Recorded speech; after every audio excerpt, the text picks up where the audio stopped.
कर्नाटक के उडुपी के एक स्कूल से शुरू हुए हिजाब विवाद पर आज छात्राओं को सुप्रीम कोर्ट से भी मायूसी हाथ लगी है।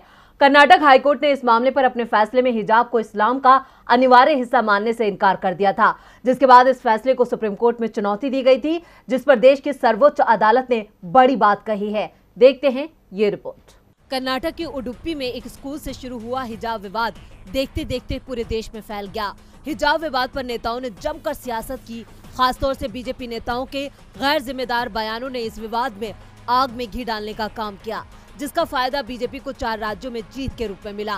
बीजेपी तो जीत गई, लेकिन हिजाब पहनने की मांग करने वाली छात्राओं को पहले हाई कोर्ट और अब सुप्रीम कोर्ट से भी झटका लगा है। सर्वोच्च अदालत ने भी मुस्लिम छात्राओं को निराश किया है। सुप्रीम कोर्ट ने इस मामले की फौरन सुनवाई करने से इनकार कर दिया है। यही नहीं, कोर्ट ने हिजाब समर्थक छात्राओं के वकील से कहा कि इस मामले में सनसनी फैलाने से बचें। दरअसल देवदत्त कामत ने कहा था कि एग्जाम शुरू होने वाले हैं, ऐसे में किसी की पढ़ाई को नुकसान से बचाने के लिए तत्काल सुनवाई की जरूरत है, जिस पर अदालत ने कहा कि आप इस मामले को सनसनीखेज बनाने से बचें। अदालत ने साफ तौर पर कहा कि हिजाब विवाद का परीक्षाओं से कोई लेना देना नहीं है। देवदत्त कामत की दलील पर चीफ जस्टिस NV रमन्ना ने कहा, परीक्षाओं का इस मुद्दे से कोई लेना देना नहीं है, इसका जिक्र कर सनसनी ना फैलाएं। इससे पहले भी सुप्रीम कोर्ट हिजाब विवाद पर फौरन सुनवाई से इनकार कर चुका है। कोर्ट ने कहा था कि होली की छुट्टियों के बाद इस पर विचार किया जाएगा। गुरुवार को चीफ जस्टिस के समक्ष इस मामले को तत्काल सुनवाई के लिए रखा गया था।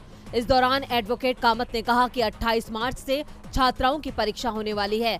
ऐसे में अगर उन्हें हिजाब के साथ एंट्री नहीं दी गई तो फिर उनका 1 साल बर्बाद हो जाएगा। आपको बता दें कि कर्नाटक हाईकोर्ट ने स्कूलों और कॉलेजों में हिजाब पर लगे बैन को बरकरार रखा था। अदालत ने अपने फैसले में कहा था कि हिजाब इस्लाम का अहम हिस्सा नहीं है, जिसके बाद हिजाब विवाद पर हाईकोर्ट के फैसले को सुप्रीम कोर्ट में चैलेंज किया गया था, जहां एक बार फिर मुस्लिम छात्राओं को निराश होना पड़ा है।